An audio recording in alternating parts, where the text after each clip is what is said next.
এর আগে তোমাদের বোঝাপড়া কবিতাটি পাঠদান করেছিলাম। আজকে একটি গদ্য পাঠদান করব। গদ্যটির যিনি রচয়িতা তিনি আমাদের কাছে শুধু লেখক রূপে পরিচিত নন, তিনি একজন বিখ্যাত সমাজ সংস্কারক, মানবদরদী মানুষ ছিলেন।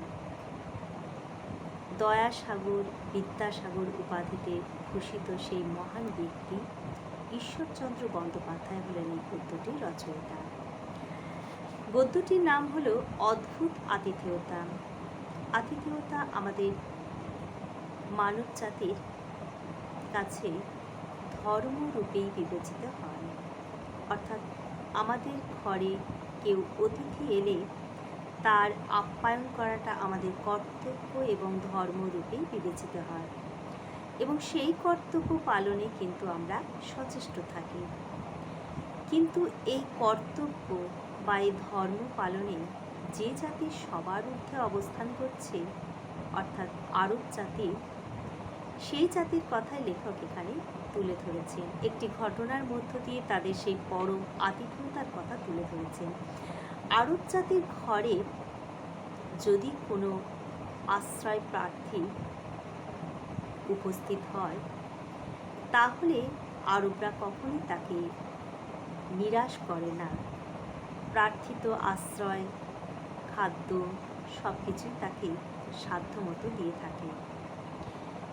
সেই আশ্রয় প্রার্থী যদি তার শত্রুও হয়, তবুও তার প্রতি বিন্দুমাত্র বিদ্বেষ প্রদর্শন করে না আরব জাতি।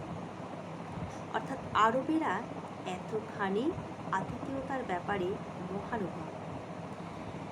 এখানে লেখক একটি ঘটনার মধ্য দিয়ে সেই মহানুভবতার কথা উল্লেখ করেছেন। একবার আরব জাতি এবং মুর জাতির মধ্যে যুদ্ধ চলছিল।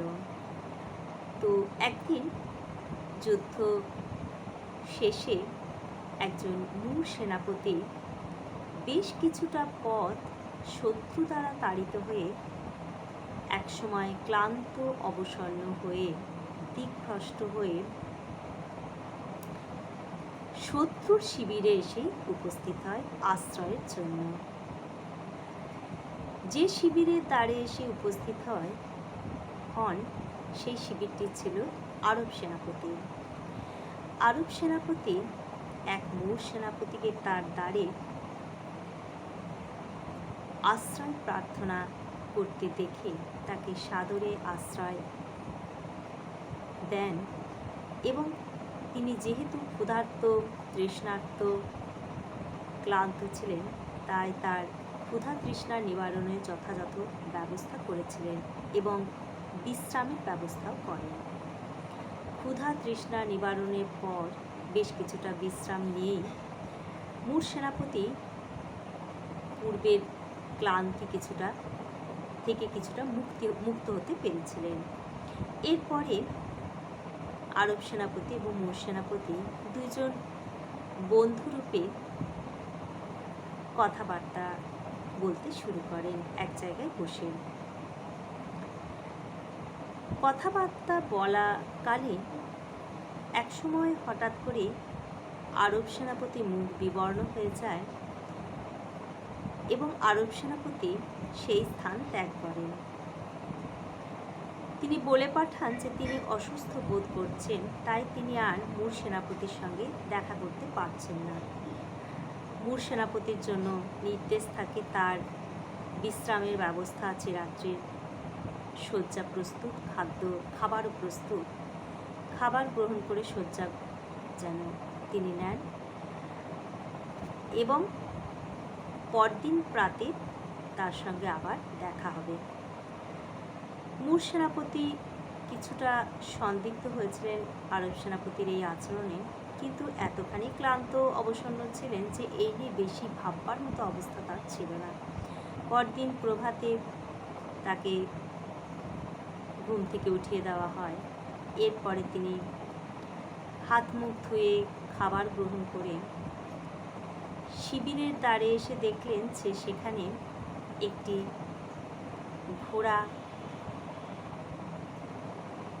প্রস্তুত রয়েছে এবং পাশে রয়েছেন আরব সেনাপতি। মূর সেনাপতি পূর্বের দিনের যে আতিথেয়তা পেয়েছেন তার জন্য তার মনে তো কৃতজ্ঞতা ছিলই, তাই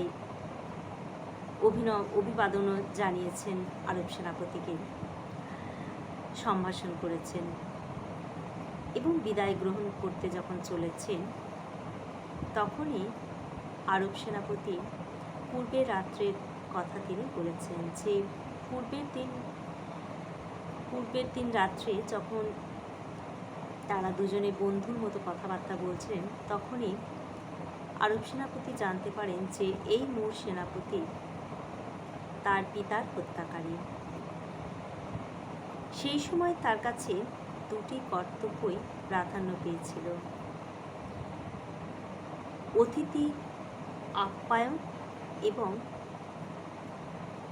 পিতৃহত্যার প্রতিশোধ গ্রহণ। কিন্তু অতিথির আপ্যায়ন বা অতিথির কোনো অতিথির আপ্যায়নে কোনো ত্রুটি ঘটানো চলবে না, কিংবা অতিথির অনিষ্ট চিন্তা তো তাদের মধ্যে আসেই না।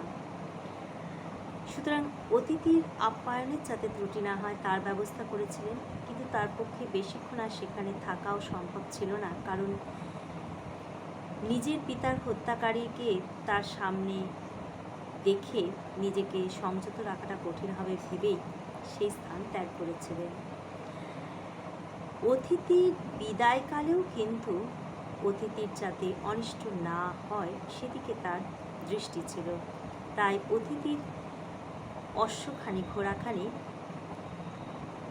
যেরূপ ক্লান্ত ছিল তাতে অতিথির পক্ষে নিরাপদে তার শিবিরে পৌঁছানোটা খুব একটা সহজসাধ্য ছিল না। অতিথি যাতে নিজের শিবিরে নির্বিঘ্নে পৌঁছাতে পারেন, নিরাপদে পৌঁছাতে পারেন, তার জন্য একটি তেজস্বী ঘোড়া প্রস্তুত ছিল এবং এটাও জানিয়েছেন যে তিনি পিতার প্রতি নিজ কর্তব্য পালনের জন্য সেই মুহূর্তেই তিনি সংকল্প করেছিলেন। যখন তিনি জেনেছিলেন যে তার অতিথি তার পিতার হত্যাকারী, তখন তিনি সংকল্প গ্রহণ করেছিলেন যে পরদিন সূর্যোদয়ের সঙ্গে সঙ্গেই তিনি সেই পিতার হত্যাকারীর বিরুদ্ধে প্রতিশোধ গ্রহণের উদ্দেশ্যে বের হবেন।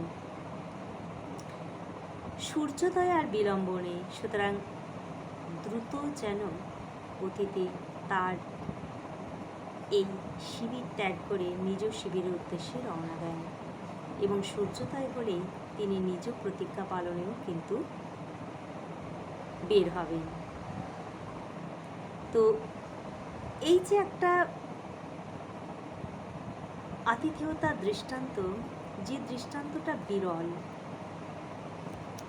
অতিথি নিজ পিতার হত্যাকারী জেনেও অতিথির প্রতি